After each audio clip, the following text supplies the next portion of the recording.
A woman who worked for the sheriff's department was found dead inside her own home. From the very first hours, the case became a top priority for law enforcement, and investigators poured everything they had into finding the person responsible. Piece by piece, they gathered the evidence and uncovered a horrifying truth. But no one was prepared for where it would lead.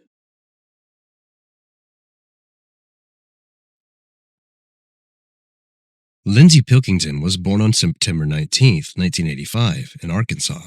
She was the older of two daughters, and because her father served in the military, the family was constantly moving from place to place. They never stayed in one city for long, and over the years, they lived not only in different states, but even in Germany. When Lindsay was 18, her family was finally able to put down roots, and they settled in South Carolina. There, she went on to graduate from college and started working at a local bank. Ever since she was a child, Lindsay had been interested in computers, and she had always had a natural feel for them. So in many ways, her future career path made perfect sense. She joined the bank's IT department and quickly proved herself to be talented, reliable, and very good at what she did. It was through that job that Lindsay met a man named Jason. He was a locksmith who had been called in to open a jammed lock on one of the bank's safes. After that first meeting, he and Lindsay went on a few dates, and before long, their relationship turned serious. In 2010, the couple got married and settled in a suburb of Columbia. A year later, Lindsay decided to leave the bank and take a new job in the IT department of the Lexington County Sheriff's Department. Her job involved handling different technical tasks and helping officers with their work, though Lindsay herself was not an officer, but a civilian employee. Still, she genuinely loved the job and the people around her, and that feeling was mutual. She quickly fit in with her colleagues, and over time, became one of those people the department simply came to depend on. In the years that followed, Lindsay stayed with the department and also became deeply invested in fitness. She started training regularly, paid close attention to her diet, and before long, that lifestyle became a central part of who she was. She also got into judo, and after a couple years of training, she even won several local competitions. But over time, her marriage to Jason began to drift.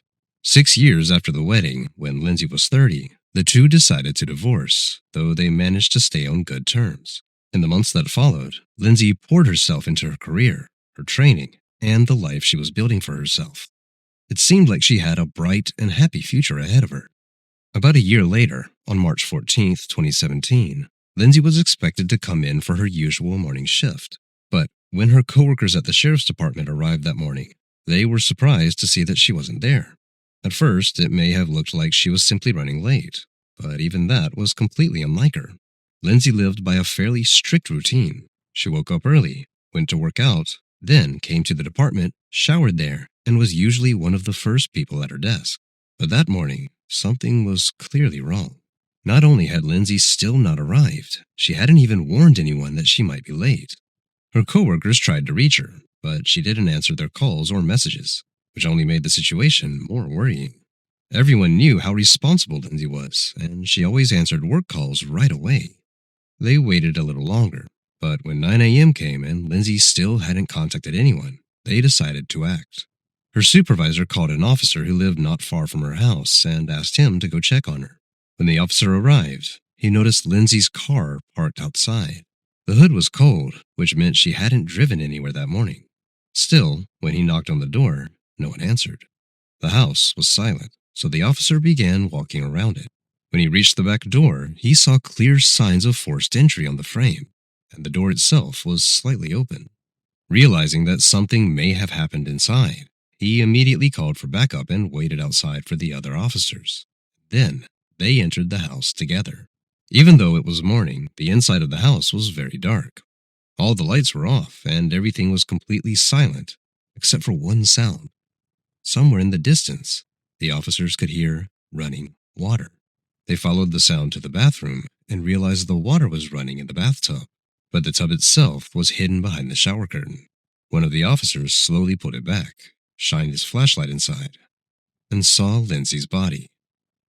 Their colleague was lying on her back in the bathtub, with a massive wound to her neck, and officers immediately knew she was dead. Because Lindsay worked for the local sheriff's department, her own agency couldn't investigate her death without an obvious conflict of interest. So the sheriff immediately contacted the South Carolina Law Enforcement Division, the state agency responsible for independent investigations, and they took over the case. Lindsay's body was sent to the medical examiner, but from the very beginning, investigators had no doubt they were dealing with a brutal murder. Aside from the wound to her neck, Lindsay was covered in blood, and all of her clothing was missing, except for her shorts. While investigators waited for the medical examiner's report, crime scene technicians began processing the house. One of the first things they noticed was the groceries scattered across the hallway. It looked as if Lindsay had walked in carrying the bags and had been attacked almost immediately, causing her to drop everything on the floor. The investigators noticed something else. Lindsay's sweatshirt had been thrown into the washing machine, and her wallet was still tucked inside one of the pockets. To detectives, that suggested the killer may have put it there himself, trying to wash away any evidence he might have left behind, possibly even traces of his own DNA. Crime scene technicians also found something unusual scattered across different parts of the house: torn pieces of rubber gloves. The fingertips, to be exact. That told investigators the killer had likely worn gloves during the attack, trying not to leave any evidence behind. But for some reason, he had left those torn pieces on the floor. From the very first hours of the investigation, detectives ruled out the idea of a burglary gone wrong. Even though someone had forced open the back door and entered the house, nothing valuable had been taken. Expensive items and cash were still exactly where they had been, so police quickly began leaning toward a personal motive. It was possible the killer had tried to make the scene look like a break-in, hoping to mislead investigators, but had actually gone there for one reason: to kill Lindsay. The medical examiner determined that Lindsay's cause of death was a deep knife wound to the neck. Her body also had numerous abrasions, pointing to a prolonged struggle, along with signs of strangulation. Lindsay was very athletic and trained in judo, so it was no surprise she had fought hard and resisted until the very end. But there was one detail that surprised even the medical examiner. After a struggle that intense, he expected to find traces of the killer's skin or blood under Lindsay's fingernails. Instead, her nails had been clipped completely short, and the examiner concluded it had been done after she was already dead. That meant the killer must have understood his DNA could be found under Lindsay's nails, and that made investigators wonder whether the person responsible could have been someone in law enforcement, possibly even someone who worked with her at the local sheriff's department. While detectives waited for the lab results on all the evidence they had collected, they began reconstructing the timeline. Lindsay's fitness tracker was found in the bathroom, and according to its data, her activity stopped at around 9 p.m. the previous night. But everything suggested the killer had been the one to remove it. Lindsay wore the tracker day and night, and judging by the groceries scattered in the hallway, she had only just walked into the house when she was attacked. In other words, she would not have had time to go to the bathroom and take it off herself. Detectives learned that earlier that day, Lindsay had finished her shift at the sheriff's department like usual and gone to the gym. Based on the fitness tracker data, her workout lasted about 2 hours. She told her judo coach she was planning to stop for groceries, then drove to Walmart. Around 8 p.m., she was captured on the store's surveillance cameras wearing the same gray sweatshirt that was later found in the washing machine. At 8:17, Lindsay paid for her groceries and headed home. Based on her phone's location data, she arrived at around 8:30, which meant the unknown attacker most likely struck right around that time. According to investigators, the killer entered Lindsay's house while she was gone and waited for her to come home. Everything pointed to a personal motive, so police began looking closely at the people in Lindsay's life, trying to understand who could have wanted to harm her. When investigators went through Lindsay's phone, they found a message from a man named Graham that had come in around 9 p.m. He was asking if she had made it home safely, but Lindsay never replied. Detectives learned that Graham was her judo coach, and just a few hours before the murder, she had been training with him at the gym. Police went to speak with him, and when they told him what had happened, the news clearly hit him hard. Once he gathered himself, Graham explained that he and Lindsay had known each other for several years, ever since she first started getting into fitness. He added that after Lindsay separated from her husband, the two of them had wondered whether they might start dating, but eventually realized they did not have romantic feelings for each other. Still, Graham had admitted they had remained close friends, and after every training session, he would always text her to make sure she had gotten home safely. He voluntarily gave police his phone, provided a DNA sample, and was generally very willing to cooperate with the investigation. All of that made detectives doubt he was involved, so they continued looking for other suspects. Once they learned about Lindsay's ex-husband, they went to speak with him as well. Jason was living in a town called Greenville, about an hour and a half away. Police told him Lindsay had been found dead, and, like Graham, he took the news very hard. Detectives asked him a series of standard questions, including where he had been the night before. Jason said he had finished his shift at work and gone home. He lived alone, and that evening, his leg had started hurting from an old injury. So he took some pain medication, lay down to watch TV, and eventually fell asleep. When they asked about his relationship with Lindsay, Jason said they had tried to save their marriage, but that Graham, Lindsay's coach, had gotten in the way.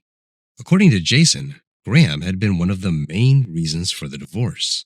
He said the coach had been spending more and more time with Lindsay and had drawn her away until she finally decided to leave her husband.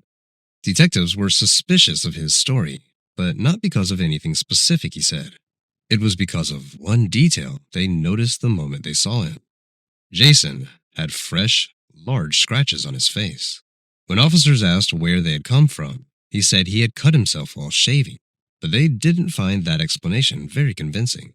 They asked whether he would be willing to provide his phone and DNA sample, and Jason said he would be happy to come to the station the next day and do that. They also asked to examine his car, and that was when the situation became even more confusing. Jason said his car had disappeared that very morning. According to him, when he woke up, his leg was still hurting, so he planned to drive to Walmart to buy some pain medication.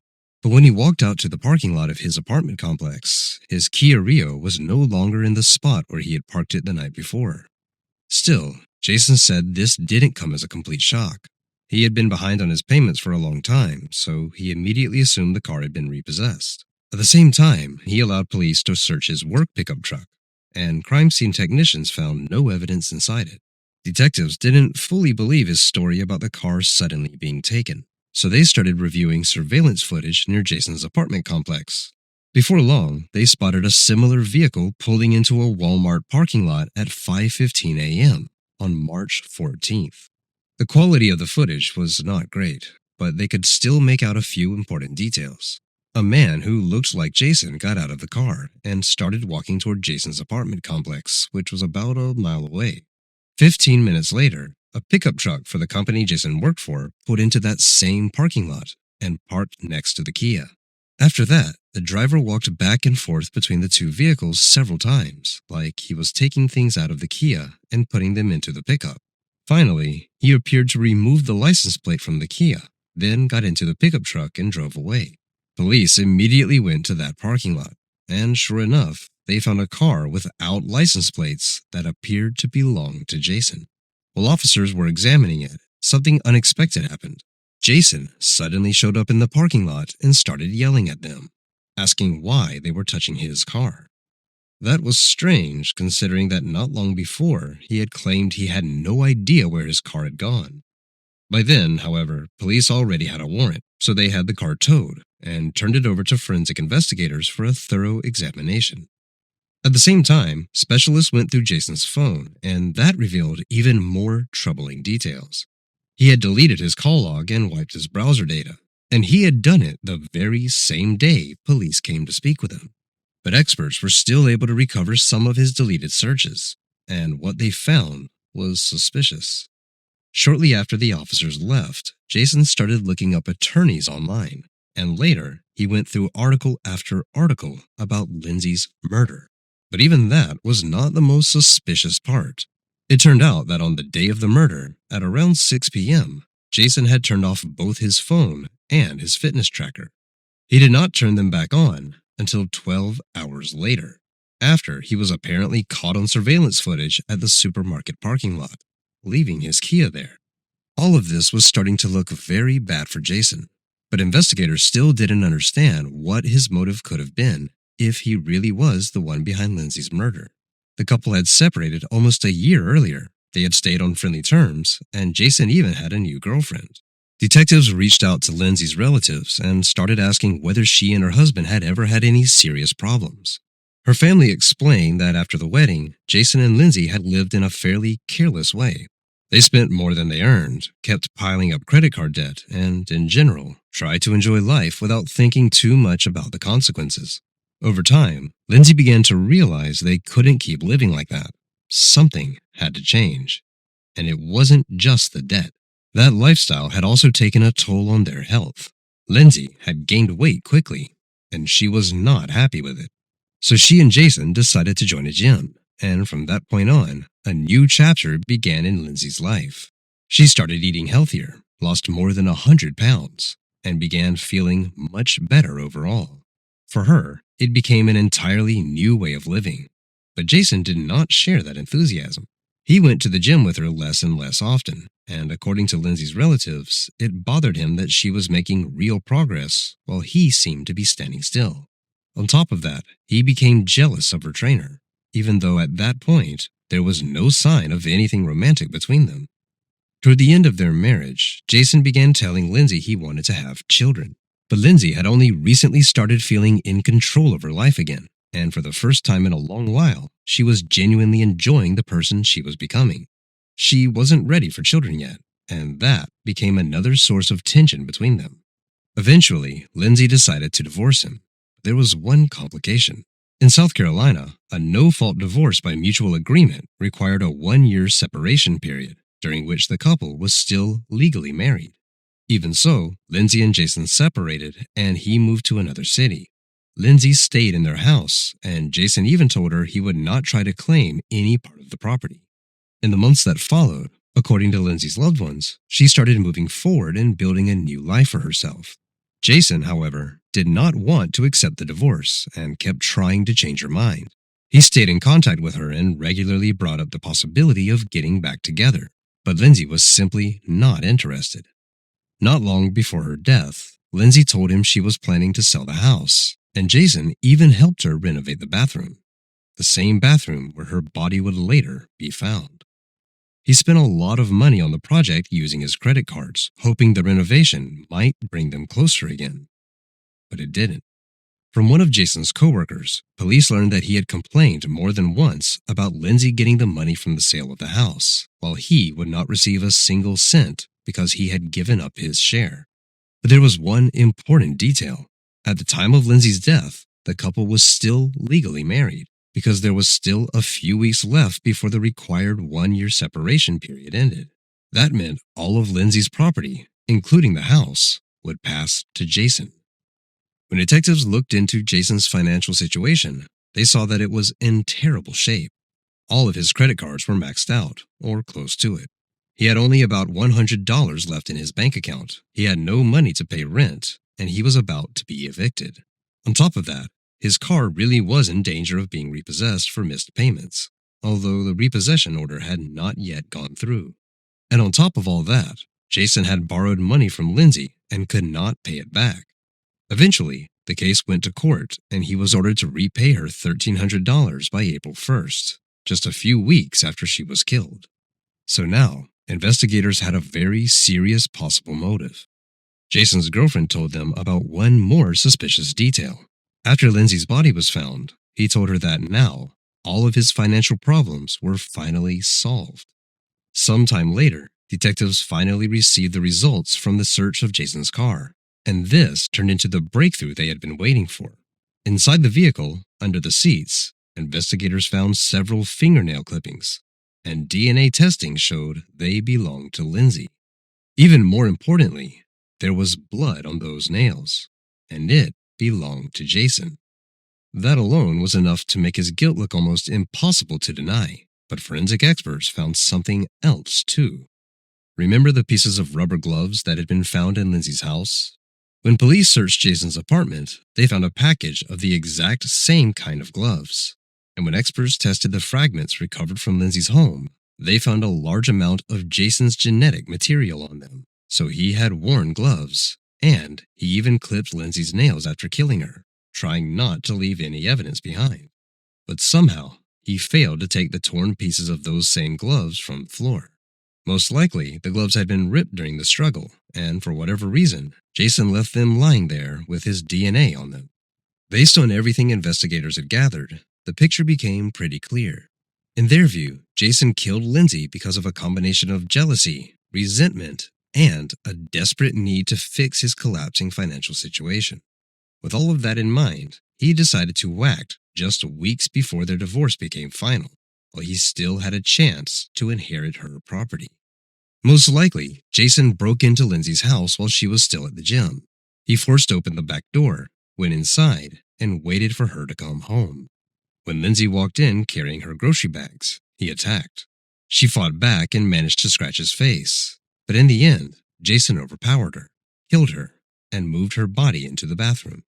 After that, he removed her sweatshirt and threw it into the washing machine, and he also took the fitness tracker off her wrist. Most likely, he thought his blood or some other trace of evidence may have gotten on it. Then, he clipped Lindsay's fingernails and took them with him, hoping forensic experts would never find his DNA.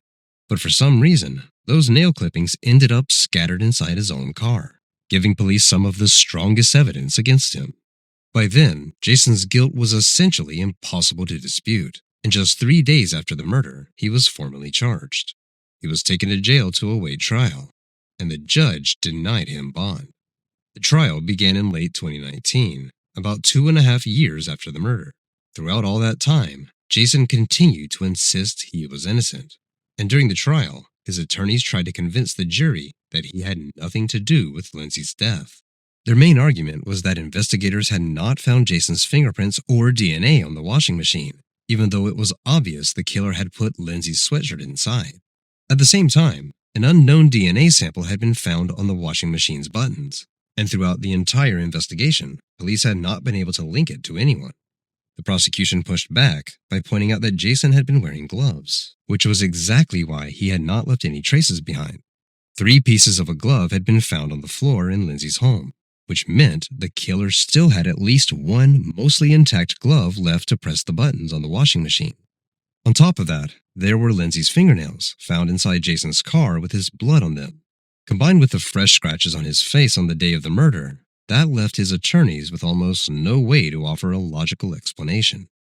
The trial ended on November 22, 2019, and it took the jury only about an hour to reach a verdict. Jason was found guilty of murder and sentenced to life in prison. In 2023, he tried to challenge the conviction on technical grounds, but it went nowhere, and he remains behind bars to this day. It's worth noting that after Jason's arrest, even Lindsay's relatives could hardly believe he was the one who had killed her. They had always seen him as kind and harmless, but once they learned about all the evidence investigators had found, they understood that that image had been nothing more than an illusion. It's also worth mentioning that after her death, Lindsay was awarded her black belt in judo. It was a way to honor her memory, and to give her something she almost certainly would have earned on her own, if her life had not been cut short so tragically. Share your thoughts on this story in the comments section, and don't forget to press the like button if you enjoyed my video. Thank you for watching.